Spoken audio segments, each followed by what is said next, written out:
Chag Sameach. We're continuing with the laws of Sukkah in the Mishnah Brura. And we are on Tafresh Mem Gimel, which is Siman 640, number 3. And we're learning about the laws of sitting in the Sukkah. Let's go. Cholim, Umishamshehem, Turim in a Sukkah. Someone who is sick, and anyone who's helping them, so let's say a sick person who has an aid, they are exempt from sitting in the Sukkah. Because we learned, let's see, and not only a sick person that is in danger of losing their life. Right? We have certain rules where we suspend the halacha for a sick person who is in serious danger, like they have to go to the hospital or something. So not only is that sick person exempt from the sukkah, ela afilu chash barosho, even if someone has a headache, chash ba'einav, or he has some eye pain.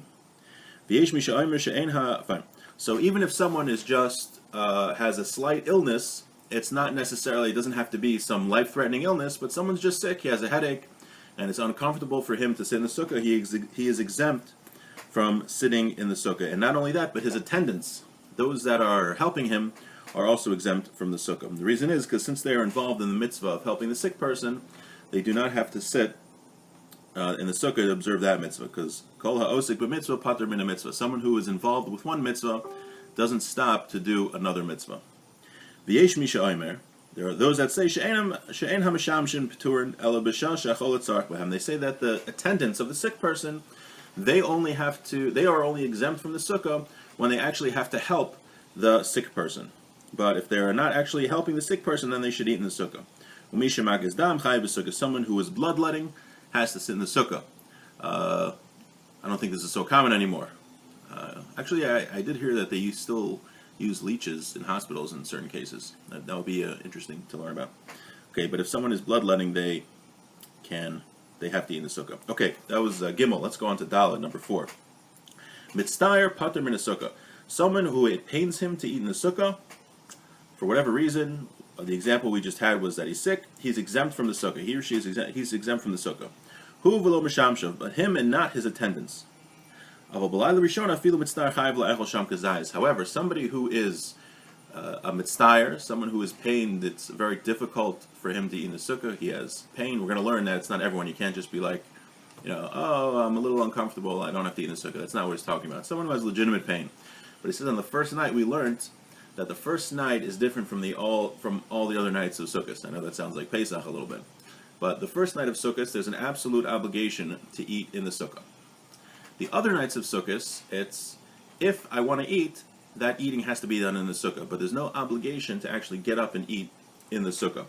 So he says here that someone who's mitztayer, someone who's pained, he does not have to eat in the sukkah, but still on the first night of Sukkot, when there's an absolute obligation, then he should still eat then he should eat a kazayas of bread in the sukkah. Similar to the halachas, if it's raining. We said if it was raining on the first night, you have to still make kiddush and eat a certain amount of bread in the sukkah. So he says, same thing here about mitztayer. And thankfully here in Alpin, it wasn't raining the first night, although yesterday it was raining quite a bit.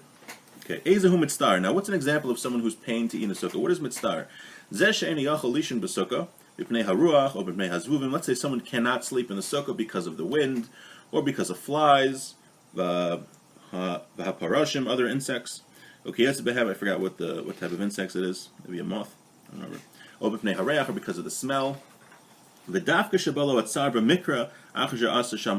has to be that this pain, this uncomfortable thing like these flies or the smell, that comes about as a happenstance after he built the sukkah. But he says you should not make a sukkah in a place where there's going to be bad winds or bad smell and say, oh, I can't sit in the sukkah, I'm mitztayer. It pains me in the sukkah because of the horrible smell next to a dump. Next to a dump. So you shouldn't make your sukkah somewhere in Staten Island. Just kidding. I know it's doesn't smell that bad there anymore. But parts of North Jersey are probably worse. But the idea is that you should not make your sukkah in a place that is going to make it difficult for you to eat in the sukkah. You can't just make a sukkah in a smelly place and say, oh, it smells too bad, I can't eat there. The only exemption you have is You built a sukkah and your neighbor for some reason happens to be dumping a lot of garbage, and at that time you want to eat, it stinks.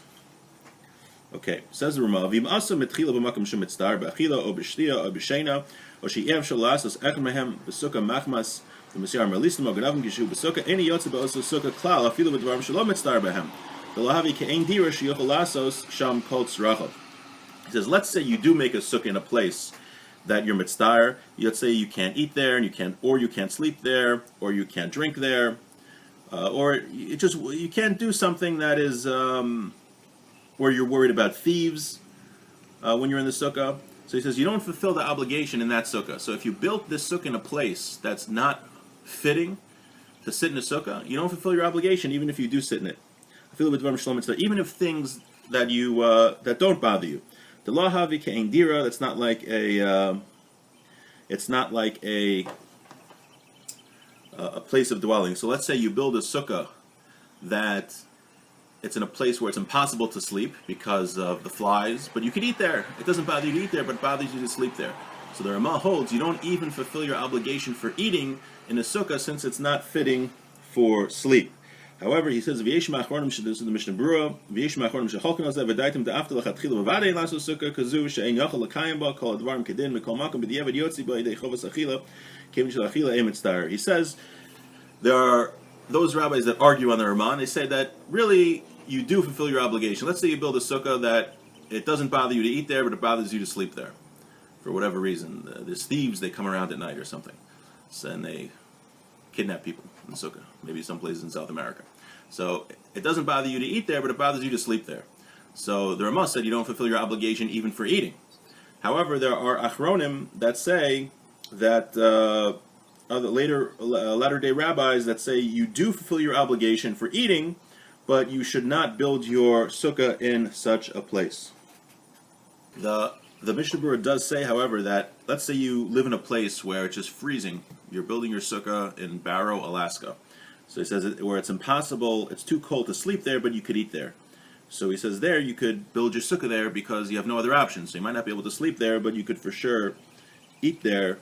He says, "B'makom deleket tzinav hu machvas haruach di'ilu b'makomos hakarim yotzi dei chavas ba'achila afagav delo yuchol lishin sham di'efsher ben yinachem ramela mikrei sham." To do. He says it's impossible in any other way to build your sukkah. You just live in Barrow, Alaska. It's freezing, so you could eat there, but you can't sleep there. So there, you would fulfill your obligation. That's why the Shulchan Aruch lists specifically with the wind, or the flies and things like that, where it's possible to have your sukkah in another place. Wishing everyone a very festive end to their Sukkah's holiday.